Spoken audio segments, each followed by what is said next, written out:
अरे हट ना रे हट ला हो गल कल्याण रे बाप रे बाप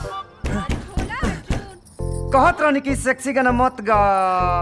लेकिन माने वाली नहीं करे बाप रे अब कहा जानी अभी गाना हमारा जीवन के आखिरी गाना होई अब सेट सॉन्ग घूम के गावे के पड़ी हमरा बाप रे अब कौन गाना गाओ तलिए रे नीमन चीज किया धीरे धीरे अब खियाई है बस ये आ जाए भुअरी लग जाई अब लेके घाम में सुखाई है सुनाई नहीं खेते हम सूत गल बनी हमरा सुनाई हो नहीं खेते कितना प्रभु तू बड़ा कहते हैं कि सुनाइए नहीं कहते तो जवाब ही देता रहा अरे बाप रे कहाँ छुपाई रे कहाँ छुप कहाँ छुपी अलमारिया में रे धोखा अलमारिया चल अर्जुन आवत तनी संग ने पास का धैले रात रहलो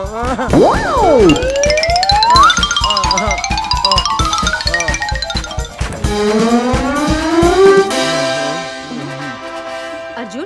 का होत रहल इतना देर से आवाज देत बानी सुनात नहीं के का कुछ न मई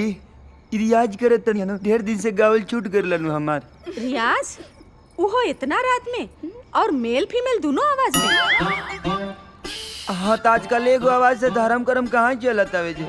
अच्छा त तनी गा के सुनावा था ना हाँ सुनाओ तनी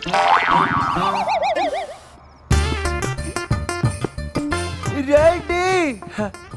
ओके 1 2 3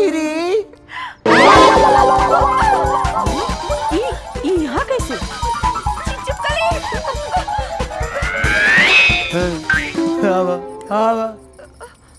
हवा बहरी तो 10 धीरे नहीं की रहत 2 मिनट भीतर ही तोरा से ना रहल गइल सिखावा सवाद तो अब हम चखाई बेटा गलती कैले बड़ा सजा भी भोगे पड़ी करण 3 महीना के भीतर दोनों के बिहा करा दे दुल्हन ई अंजलि के तू लेके जा और करण आज यहीं सुती